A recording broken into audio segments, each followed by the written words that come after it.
अस्सलाम वालेकुम जी, वेलकम करता हूँ आपको मुर्तज़ा गार्डन चैनल पे जी। आज का मेरा टॉपिक होगा कि मैं एक मरवा प्लांट है और बहुत ही बड़ा नाम है इसका मरवा। तो ये किसी ने मुझे फ़ोन करके पूछा है, मेरे भाई ने, तो मैंने उनको कहा जी मैं प्रोग्राम करके आप लोगों को बिल्कुल बताऊँगा इसके बारे में। तो जो मरवा प्लांट है आज मैं इसके बारे में आपको समझाऊँगा, ये प्लांट की नेचर कैसी है और इसकी क्वालिटी क्या है, किस तरीके अच्छा ग्रो करता है, किस जगह पे चलता है, तो इसके बारे में आज आपको बताने वाला हूँ। मरवा एक ऐसा प्लांट है, आप इसको सीड से भी ग्रो कर सकते हैं। अदरवाइज़ आप अगर इसकी कटिंग लगाते हैं तो ये मार्च के महीने में लगती है, लेकिन कटिंग जो है ना वो थोड़ी सी टाइम लगाती है, देर लगाती है। सबसे बेस्ट यही है कि आप इसको सीड से ही ग्रो किया करें। ये सीड जो इनके हैं वो सीड तकरीबन इतनी जल्दी इसको सीड आती नहीं है। कम से कम ये 8-10 फुट की हाइट में जब पौधा जाता है तो इसको जब सीड लगेंगे तो हल्का सा उसकी छोटी मिर्चों की तरह साइज़ होगा। जिस तरीके छोटा फालसा होता है, फालसे का जितना साइज़ है उतना ही साइज़ उस सीड का होगा, तो ये बहुत अच्छा ग्रो हो जाता है। तो अगर आप इसको जब ग्रो करना हो तो ये बात ज़हन में रखना, इसको बिल्कुल सेम सादी मिट्टी में, बालू मिट्टी में इसके सीड ग्रो करने हैं तो बहुत ही अच्छे हो जाएंगे। आपने इसको फुल धूप पर रखना है, शापर में लगाने हो तब भी ठीक है, गमले के अंदर लगाने हैं तो तब भी ठीक है। लेकिन जब आप सीड लगा रहे हो तो ये बात ज़हन में रखना, सीड का 1 इंच जो है वो मिट्टी के अंदर आपने ऊपर से दबाएंगे तो एक इंच जो है वो मिट्टी के ये अंदर चला जाएगा सीड आपका, ठीक है। उसके बाद आपने ऊपर से जगह जो है लेवल बैलेंस करके उसके बाद ऊपर से इसको शावर करना है, वाटरिंग करनी है। यानी कि शावर जब आप करेंगे तो उसकी जो ऊपर वाली मिट्टी है वो नमी पकड़ती रहेगी और उसको आपने खुशक नहीं होने देना, ठीक है। दिन में 2-3 दफ़ा आप उसको शावर कर सकते हैं। जब ऊपर वाली जगह जो है वो उसकी थोड़ी सी तार रहनी चाहिए, नम रहनी चाहिए। जब आपने बिल्कुल, हाँ, ये कुछ सीड ऐसे होते हैं जिनके ऊपर जो है छान के खाद वगैरह डाली जाती है, इसके ऊपर ना भी डालें तो कोई मसला नहीं है। लेकिन आप फिर भी अगर ज़रूरी समझते हैं तो इसमें भी कोई मसला नहीं है, आप इसके ऊपर गोबर खाद छानी हुई हल्की सी डाल सकते हैं। जब आप इसको शावर करते रहेंगे, जब सीडों की ग्रो इसकी जो सीड तैयार होकर स्टार्ट हो जाएंगे, चल जाएंगे, तो फिर आपने क्या तरीका करना है, जब तक ये 4-5 इंच 6 इंच के नहीं हो जाते उसके आपने इसको किसी जगह पर चेंज नहीं करना। चेंज आपने उस वक्त करना है जब इसकी फुट कम से कम फुट 1.5 फुट इसकी हाइट बढ़ गई है।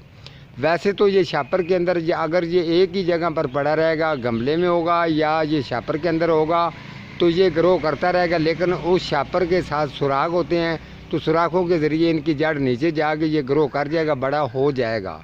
लेकिन आप अगर इतने बड़े को फिर शापर की उठा के अगर लगाएंगे तो एक दफ़ा ये पौधा आपका, इसके पत्ते भी जड़ेंगे, इसकी ग्रोथ भी रुकेगी, फिर दोबारा स्टार्ट होने में थोड़ी देर लगा देगा।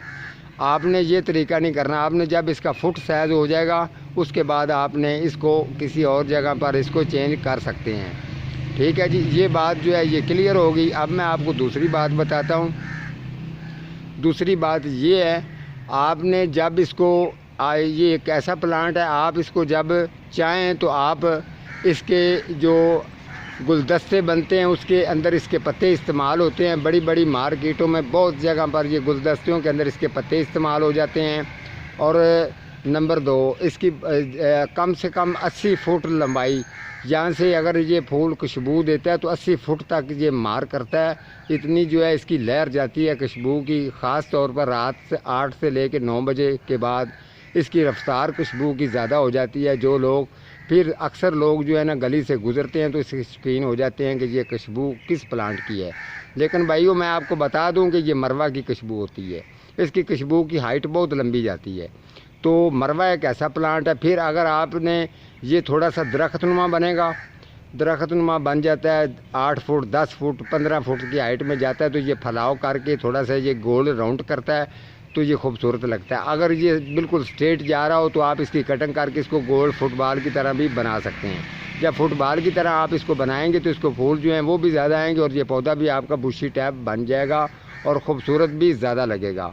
उसके अलावा अगर आप इसके जो कुछ ये फूल जो है इनकी खुशबू इतनी अच्छी होती है कि मैं आपको बता नहीं सकता। ये आजकल दिनों में ही खिलता है ज़्यादा, आजकल दिनों में ही ये फूल देता है। अगर आप इसको ये अगर बड़ा हो गया 4-5 फुट की हाइट में चला गया, वो मेरा भाई कह रहा था कि ये फूल नहीं देता, 4-5 फुट की हाइट में चला जाए तो आप इसको ऊपर से कटिंग कर देंगे तो ये फूलों पर भी जल्दी आ जाएगा।